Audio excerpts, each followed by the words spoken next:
Does any of this look familiar to you? Now, it might not, because unfortunately there's a great big tree in the way, and they built a house on my cemetery. I don't know who allowed that sort of thing to take place, but if we compare it to this picture right here, now it may look a little bit more familiar. This is the cemetery in Concord, Massachusetts, where Amos Doolittle, did all sorts of famous sketches of the Battle of Concord, basically set his piece. Now, Amos Doolittle wasn't on this ground on the actual day. He did not witness those British columns marching down this road up to the North Bridge down the way there. But after the fact, he sort of spoke with individuals, got the eyewitness accounts, and put it together from there. So it's not quite like a one-to-one, we're standing as the history took part, if that makes sense. But it is still an amazing location because it's just one of those places where you can really get a sense for the historic space, the historic environment. You can very nearly have, except for that house. I'll write to someone about that in future, don't you worry. It's one of those few places in Massachusetts and in the world, I suppose, where you can really feel a very near one-to-one of what was happening, where, when, how, and blah, blah, blah, blah, blah. You know, you can see the road basically in the same position as it was in that sketch. You can imagine, you can just overlay the soldiers marching on by. You can overlay the road going, down perpendicular, if that's the right word for it. You can't see it from here. We'll get some B-roll down the way, but you can see the tavern that Amos Doolittle, that the people of Concord, that those columns of soldiers would have seen on their way down. It's always, it's fascinating, and I think it's beautiful and it's moving in a way to be able to stand in a historic space and to sort of get that feeling of the environment as it would have been back in the day. The tavern here, the Wright Tavern, was constructed in 1747. Again, it's obviously seen some upgrades, alterations, and indeed historically minded renovations since then, but again, look at the original artwork and you can see just how much is still at its core the same. When you go onto the tavern's website, which I'll link down below, of course, a version of the Doolittle sketch features front and center, and they have a wonderful history page where you can learn all about the specifics of the building itself and the role that it served in colonial Concord.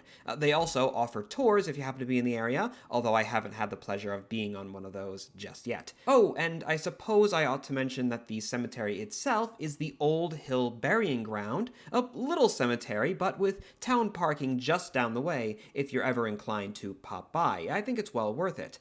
Now, not all of the cemetery, though, is colonial. Some of the stones here, for example, date to the very early 19th century. The original boneyard, then, seems to have been really quite small. So we were just up there, and now sort of walking down along the bottom row here, we're actually remarking how amazing is a lot of these stones are very, very well maintained. It actually looks like quite a few of them. Basically, this entire row going all down the way there is like 1806, 1805, 1810, so they're newer. They would not have been the originals from, the actual battle. I'm seeing one right here, though, 1764.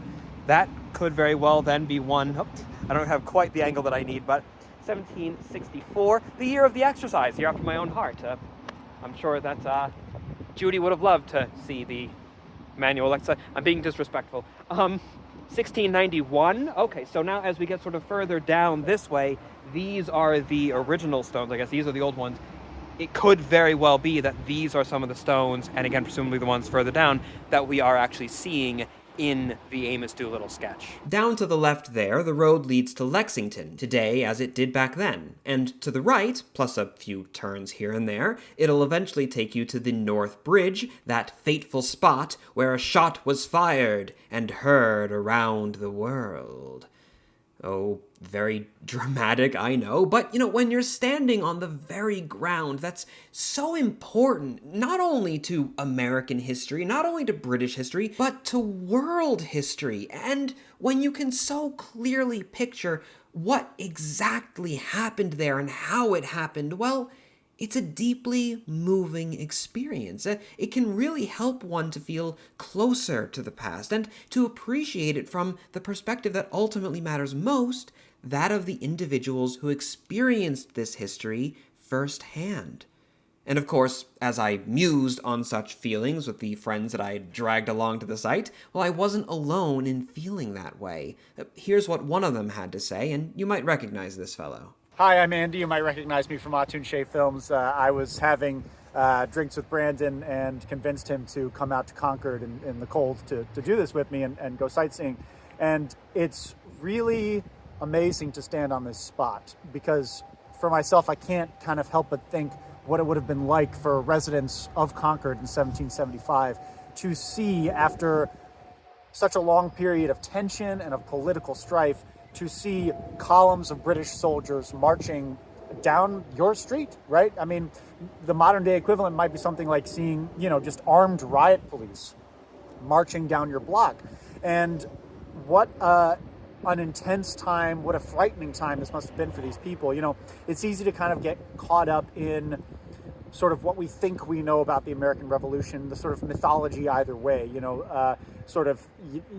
oftentimes there's that sort of nationalistic idea of, 1775, the shot heard around the world, these patriots. But obviously when you think about it sort of on the ground level, it's hard not to think of it as anything but very frightening and honestly quite uncertain, to have that kind of political strife happening, in your town, and in the region that you live. I mean, for people here in Massachusetts, it must have been just absolutely terrifying. And, they certainly had no idea that history was about to be made just down the street there at the Old North Bridge.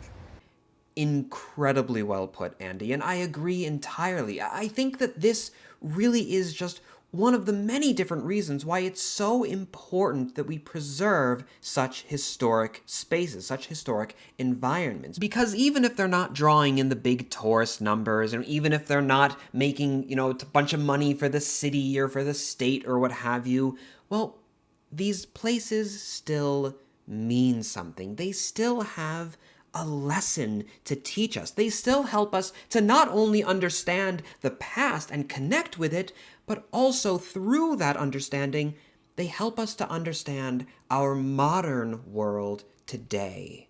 Again, these are important spaces. They need to be preserved, and they need to be appreciated for what they are.